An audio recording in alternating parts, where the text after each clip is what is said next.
is, folks. During the day, he's a movie star in films like Wake Island and The Bell for Adano. But day and night, he's just a proud father of 2 growing children. Lorraine's going on 16, and she's a great kid. But the other one, Stephanie, well, she's a problem child. All she does is eat and sleep and take sunbaths. And she drinks a lot, too. Maybe she'll snap out of it by the time she's 3 months old. The American Meat Institute presents The Life of Riley with William Bendix as Riley.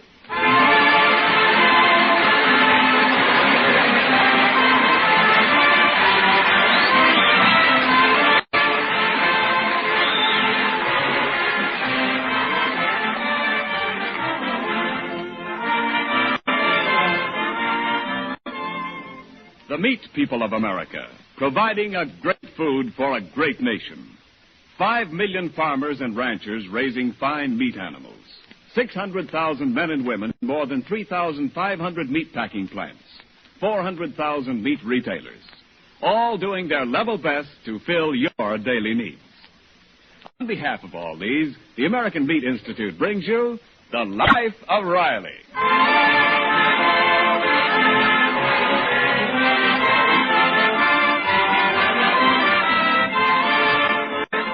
Well, Chester A. Riley, formerly of Brooklyn and now a war worker in California, is known as a very honest man.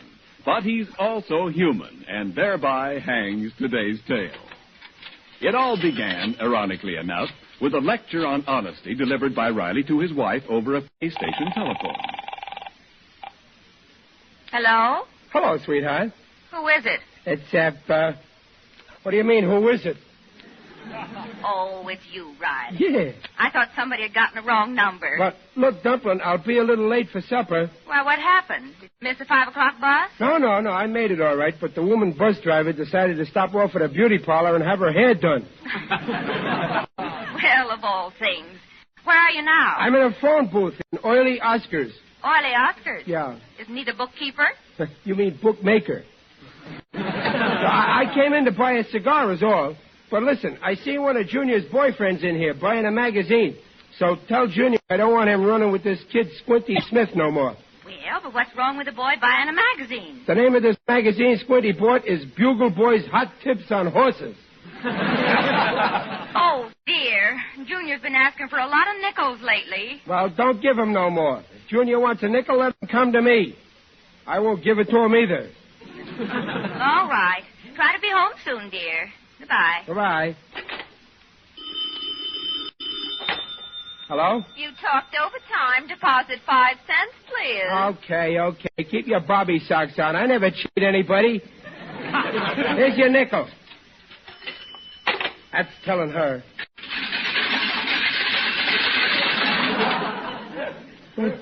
What do you know? I hit the jackpot. Nickels come to Papa. A stowaway.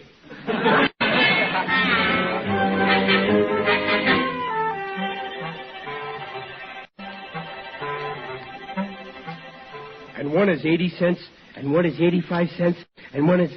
Oh, this one's a slug. Can you imagine? Some crook put a slug in that coin box. In with my nickels. Your nickels, Riley? Huh? Who's that? You know me, Riley. I am your conscience. Oh, hello, Conscience. Are you back? I ain't heard from you since I filled out my income tax.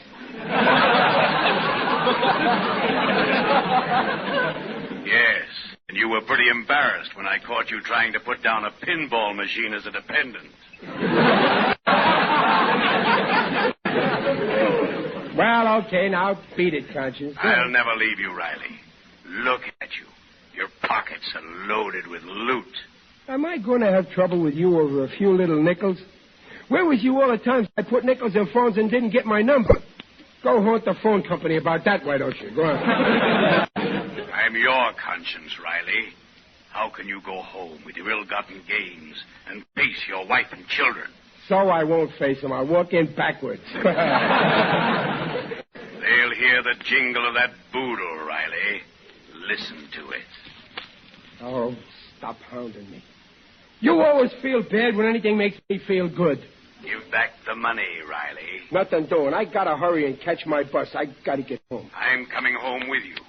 Whatever you do, I do. No, you won't. I'm taking a bath tonight. I'll be right there in that tub with you. Okay, then you'll have to scrub my back.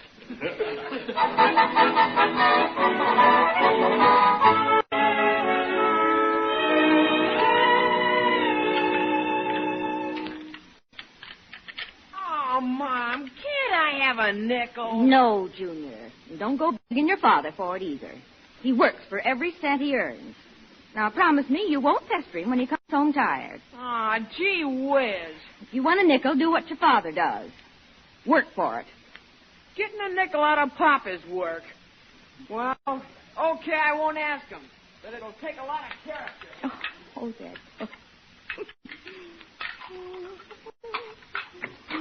Hello, Dublin. I'm finally home.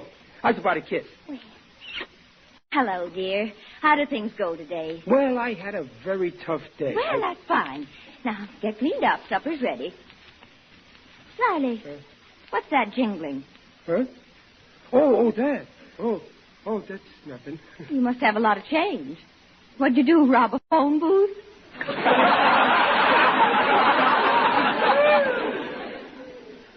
Peg, how could you say a thing like that? Oh, you know I was kidding you. Oh, that reminds me. A man called from the phone company. What? How did they... what about? Well, he wouldn't say. And he wouldn't give any name. Just for you to call the investigation department and you'd get him. Yeah, but he might get me. What? Nothing. Well, go call and find out what it was, Riley. I gotta have time to think. Gosh, I ain't even had supper yet. Well, supper's ready. Can a man who's worked all day like a dog even have supper? Well, sit down and eat. I ain't hungry. Listen, Peg, I'm going to go sit in my Morris chair and relapse. Maybe I can work up an appetite. Oh, honest, Riley, sometimes I just can't figure you out. Fine thing. The first little mistake and they start calling you up with threats. Riley, you're worried. Are you back? Listen, Conscience, get out of my brain. My head is crowded already. I know your head. There's plenty of room in there for me. Give back the money, Riley. Listen, finders is keepers, ain't it? Anyway, I was all alone in that phone booth, and it was dark. Nobody knows about it. The phone company knows about it. No, maybe they already got television. Well, how could they prove it was me? A lot of crooks go in that oily Oscars. Other crooks besides me.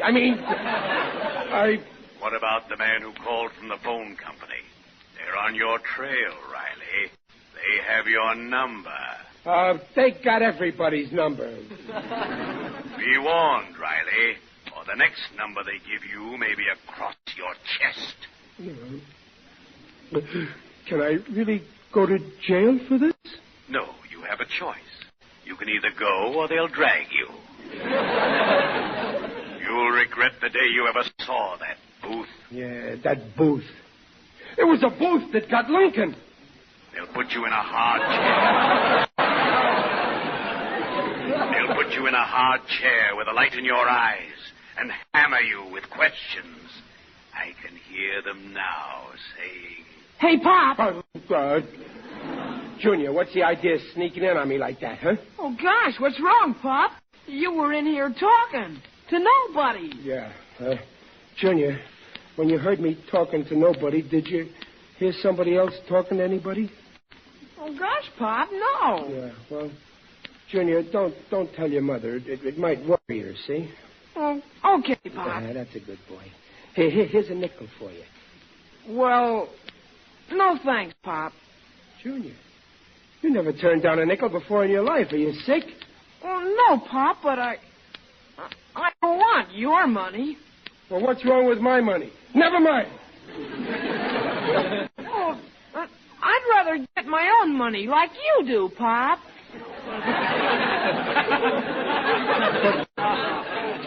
But suppose they catch you.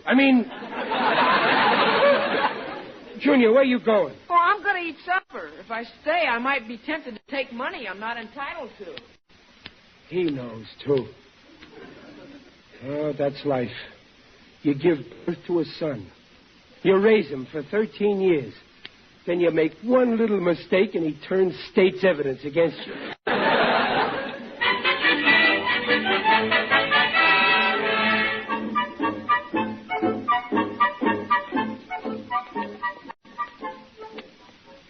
I should have buried these nickels someplace. They're beginning to sound like handcuffs. Oh, hello, Waldo. Hello, Mr. Riley. How are you, Waldo? Oh, my aching back. Well, what's aching it now? Has your wife been making you walk her Great Dane dog again? Yes. You know how big that Great Dane is. Yeah. Well, we were going along very quietly when all of a sudden he saw a cat. Oh, he started to run, huh? Yeah. And I fell off his back. Waldo, if you're going to ride that dog, you better buy a saddle. I know, but my wife won't give me a cent. She's angry at me. She says that I've fallen into bad company. Well, she didn't mention no names, did she? No, Mr. Riley, but you're the only man I know. I see. Oh, well, today was the last straw. She searched under my mattress and found my pack of cigarettes. Well, it ain't no crime to have a pack of cigarettes, Waldo. It's more like a miracle. Well, I just defied her.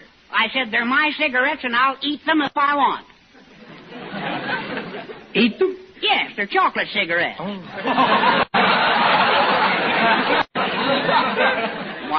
Won them down at Oily Oscar's in the iron claw machine. Listen, Waldo, I know a man once went into Oily Oscar's after a cigar, and Waldo, he got in bad trouble. Oh, my, what happened? Well, I don't know. It was this friend of mine, naming no names, would want me to tell on him. Oh, you can tell me. Now, you might talk in your sleep and your wife would hear you, maybe. No, she won't. I sleep with the Great Dane. Oh, yeah. Well, this friend of mine kind of accidentally took some money that didn't exactly belong to him, and then... I know. Alcatraz. Yeah. Oh, no. Not yet, but he's kind of worried, Waldo. Oh, poor man. Yeah. A hunted beast. Oh, he must be under a terrible strain. I certainly am, Waldo. I thought it was you, Mr. Riley. You think I better give myself... You think I ought to give myself up, huh? No, first you ought to get some expert advice. Oh, yeah, well... You know that radio program that tells everybody what to do about everything? Oh, you mean Judge Sludge's Square Deal Court, huh? Yeah. And he's on tonight. Yeah? Now, you go down there and tell him your problem.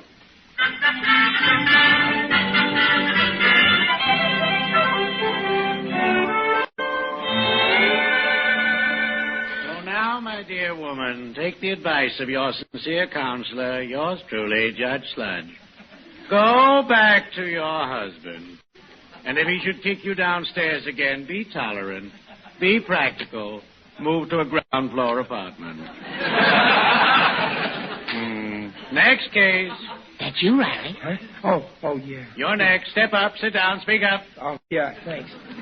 My name No is... names, please. Well, I know a fella that done something. No details, please. So I was thinking... No opinions, please. Now, just tell your whole story straight from the shoulder, but don't mention people, places, dates, or facts.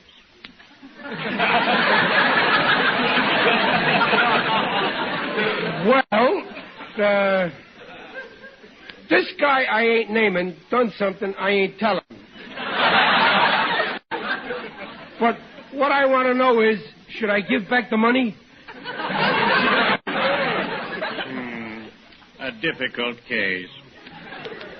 My poor misguided thief, years of experience with countless lives have taught me to read the human mind, if the subject has one. Now, you have violated a trust. What? You have embezzled a huge sum that was not yours. First $1 or $2, then hundreds, then thousands. All I took was 85 cents. How much of the money remains after your first orgy of 85 cents? I ain't spent none of it yet. Oh, good. After all, it isn't the amount involved. It's the principle. So return the money, my friend. Oh, that's what I'll do. And in the future, beware the root of all evil, money. Remember, money is dross. What is money? What is dross? Now go. Give back the stolen funds. Say nothing about it, not to a living soul. Well, I won't if you won't. Return to the haven of home again. And stay there. Believe me, Judge Sludge, I won't budge. And here is your free gift bottle of red rum. Thank you, Judge. And so, another human heart goes down the path to happiness. And remember, friends, if you want to get rid of that tired feeling, go to your druggist and ask for a bottle of red rum. Red rum, spelled backwards, it's murder.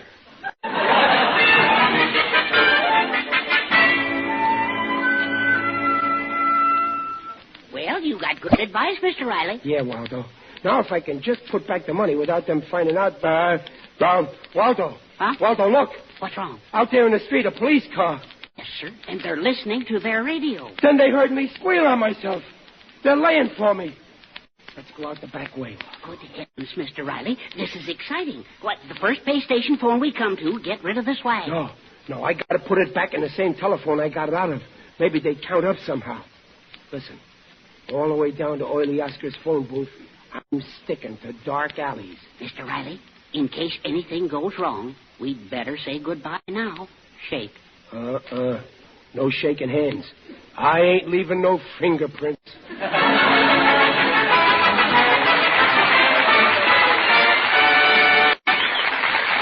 While poor Riley is on his furtive way to explain his crime by returning that 85 cents and nickels to the phone company, this is Ken Niles reporting a baseball game.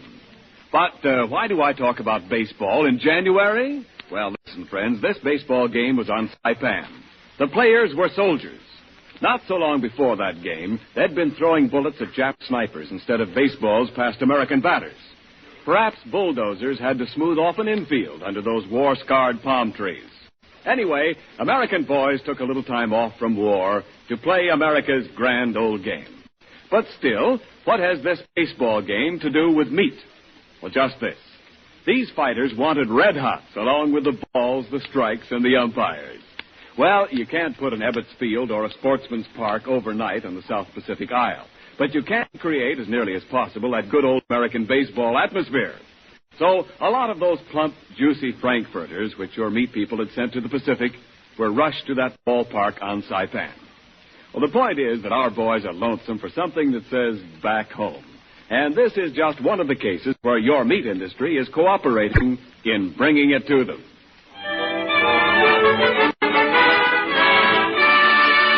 Remember, folks, meat is a yardstick of protein foods because meat measures up to every protein need. Now back to the life of Riley with William Bendix as Riley. Ever since Riley got 85 cents in nickels by accident out of the coin box in Oily Oscar's cigar store, he's been troubled with remorse. So now, after slinking through shabby back alleys, Riley and his pal Waldo Benny are outside the cigar store where Riley plans to redeposit the 85 cents in nickels. Okay, Waldo. The booth is empty now. I'll duck into Oscar's and drop the money in the phone, and I'm all set. Well, don't let that Oscar see what you're doing. Oh, I won't. He's busy talking to that man in there anyway. I'll walk by them and get rid of the dough quick. Well, here goes. Time on my hands. Time on my hands. How do you like that, Ahern? Them two characters been hanging around out there for an hour. I got my eye on him, Oscar. The little guy looks like Hotshot Harry, the slug merchant. The big one is maybe an out-of-town crook. Look, here comes the big one. Don't look like you're looking. If he pulls any funny stuff, I'll pinch him. Time on my hands. Get that? Time on my hands. The San Quentin theme song. Maybe he's just out of stir.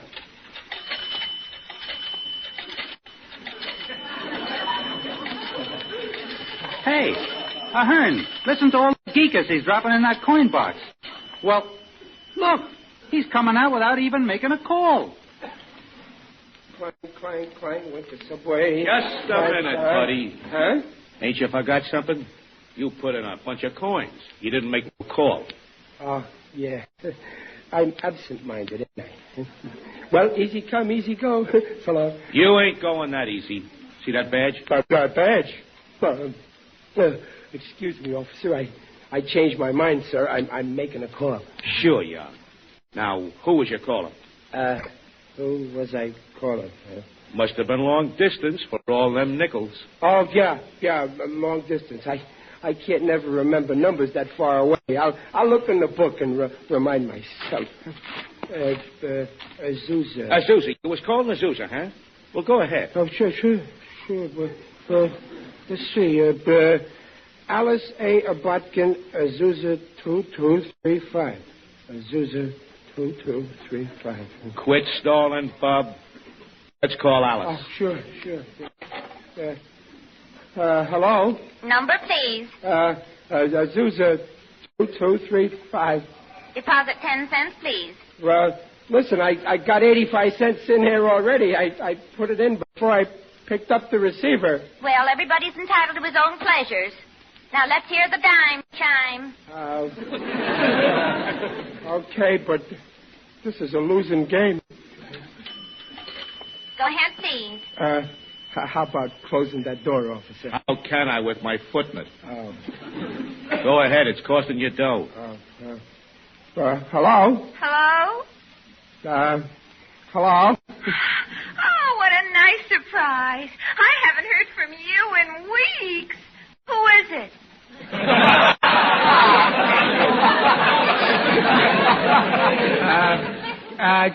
Guess who? I bet it's Mervyn. Yeah, that's right. It's Mervyn. Who's this? I mean... hello? Why, Mervyn, I'd never recognize your voice. Oh, you don't say. Well, it was great to hear from you. So long. Just a minute, Mervyn. Give out with what you called up the teller. Yes, sir. Hello? Mervyn, listen, it's happened again. It has, huh? You don't say. Yes, Clarence is breaking my heart. This time he was gone 4 nights. You don't say. You don't say. That's a snappy line of chatter you got, Mervyn.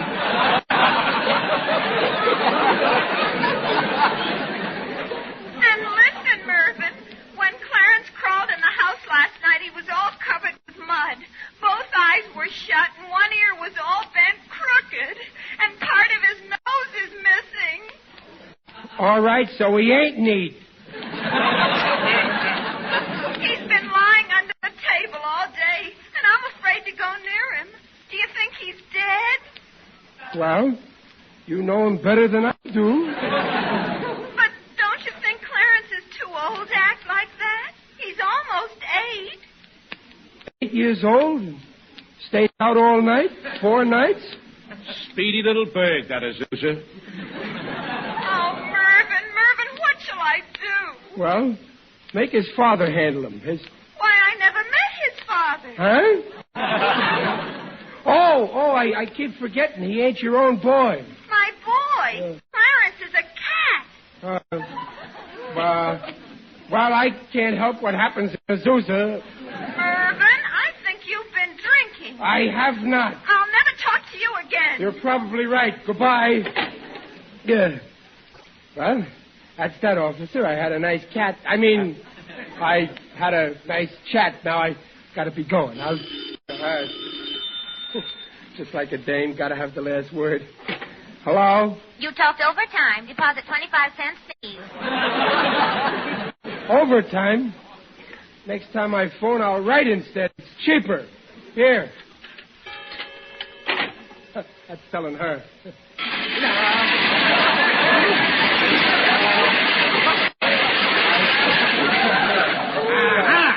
So that's your racket, huh? You call up some dame you don't know and then swindle the coin box. Well, look, I come here to put back some money. Oh, yeah? And get twice as much as you put in, huh? Come on, Mervyn. You're pinched.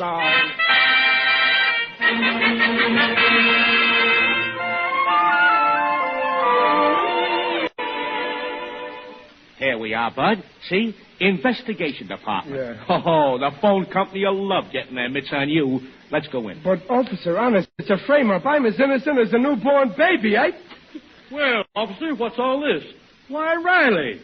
Well, Al, is that you? Good old Al Cronin from Brooklyn. Sure, transferred out here last week. It's good seeing you, Riley. Shake. Well, okay, if this cop will leave go of my arm. What's the idea, officer? This here is Coinbox Mervyn, and I caught him... Officer, this is Riley, my pal Riley. I've been trying to get him on the phone all day. Al, was that you been phoning me? Sure. Well, I'll leave him go if you say so. But this is a big disappointment to me. Well, thanks just the same, officer. Sit down, Riley. Oh, thanks. Sorry about the mistake. Here, have a cigar. Oh, thanks, Al. Al, listen, since I'm here at the phone company, I got a complaint. I spent a lot of dough in a coin box trying to give back some dough I got accidental. Riley. Yeah. You sure it was accidental? Well, honest, I was just an insolent bystander, right? Same old Riley. Always in a jam. But we'll make it up to you. Here, take this phone and call up anybody you want to. Free. Free? Oh, wait till I call home and tell Peg I'm talking free. Oh, call long distance. The circuits aren't busy at this hour. Go ahead. Call Brooklyn. Brooklyn? Gee, I ain't talked to Brooklyn since I left 2 years ago. Hello. Give me Brooklyn. Number, please. Who do I know in Brooklyn that's got a phone? Oh, yeah, I know. Herman's Delicatessen. Herman will remember me good. Give me Herman's on Flatbush Avenue. Yes, sir. Hey, Cronin, the BPLA gang will be glad you're out here. BPLA? Well, sure, our club, the Brooklyn Patriots of Los Angeles. Great boys. Muley Durkin, Digger Odell, The Undertaker. We have 1 million laughs. Only right now I can't think of one. Ready with Brooklyn, sir. Oh, boy, that was fast. They're ringing Herman's. Boy, you'd be tickled to death. Hello? This is Herman's Delicatessen, where the bunch munch lunch. Herman? This is Riley, Chester Riley. Remember, I'm living away out in Los Angeles now, and... I'm sorry, we don't deliver. Herman don't remember me, I guess. Maybe it's this tan I got in California.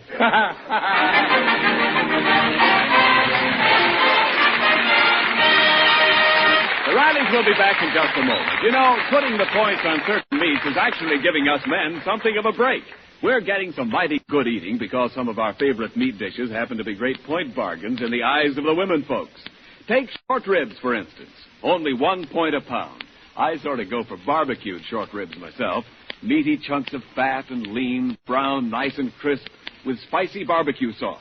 Or maybe you like a big dish of short ribs with vegetables. Then you put in some potatoes and onions and carrots to simmer and soak up that good meat juice. Ah, there's a dish. And there, in case you don't know it, is your goodly portion of highest quality proteins. Meat proteins. The kind you need to keep your body tissues maintained and repaired. The right kind of proteins for everybody. Yes, meat is a yardstick of protein foods because meat measures up to every protein need. And remember, the nutritional statements just made about meat are accepted by the Council on Foods and Nutrition of the American Medical Association.